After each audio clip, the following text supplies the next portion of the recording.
आणि विधान भवनासंदर्भातल्या या सगळ्या बातम्या आपण बघितल्या, राज्यसभा निवडणुकीच्या सगळ्या प्रतिक्रिया आपण बघितल्या. आणि आता जाऊयात नाशिकमधल्या बातमीकडे. कारण त्र्यंबकेश्वरमध्ये रिक्षावर झाड कोसळून दोघांचा जागीच मृत्यू झाल्याची माहिती कळते. रिक्षातील एक प्रवासी आणि चालकाचा जागीच मृत्यू ओढवल्याची अत्यंत भीषण दुर्घटना याला म्हणावी लागणार आहे. कारण त्र्यंबकेश्वर रोडवर पावसामुळे एक जीर्ण झालेलं झाड अचानक कोसळलं. या दोघांचा मृत्यू ओढवलाय. 2 प्रवासी गंभीर जखमी झाल्याचीही माहिती कळते. त्यामुळे त्र्यंबकेश्वर रोडवर ही दुर्घटना घडली. हे झाड कापण्याचं काम सध्या सुरू आहे तेव्हाची देखील ही दृश्य आपण बघतोय. पण रिक्षावर हे झाड कोसळल्यामुळे दोघांचा यामध्ये अंत ओढवलाय.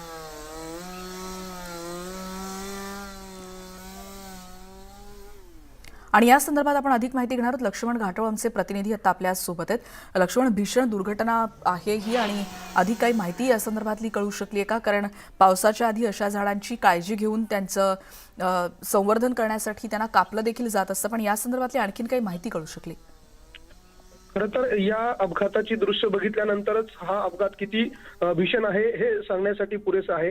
नाशिकच्या त्र्यंबकेश्वर रोडवरील एबीबी सर्कल परिसरामध्ये आज सकाळी एका रिक्षावरती हे झाड पडलेलं आहे. साधारणतः 2 ते 3 टनाच्या वजना इतकं हे झाड असल्यामुळे नागरिकांना हे झाड त्या रिक्षावरून हलवता आलं नाही. त्यामुळे या रिक्षामध्ये असलेला चालक आणि एक प्रवासी महिला जी आहे ती या झाडाखाली अडकून मृत्युमुखी पडलेली आहे. तर 2 प्रवासी जे आहे ते यामध्ये गंभीररित्या जखमी झालेले आहे.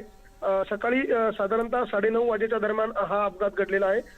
सकाळी रिक्षामधून जाणारे हे प्रवासी होते. खरं तर रुग्णालयात जाण्यासाठी हे प्रवासी निघालेले होते. मात्र रुग्णालयात जाण्यापूर्वीच काळाने त्यांच्यावर अशा प्रकारचा घाला घातलेला आहे. आणि जी माहिती सूत्रांकडून मिळते त्यामध्ये एकाच कुटुंबातील हे 2-3 प्रवासी आहे आणि रिक्षा चालक आहे. मात्र जी महिला मृत्युमुखी पडलेली आहे तिचे 2 नातेवाईक जे आहेत ते या अपघातामध्ये जखमी झालेले आहेत.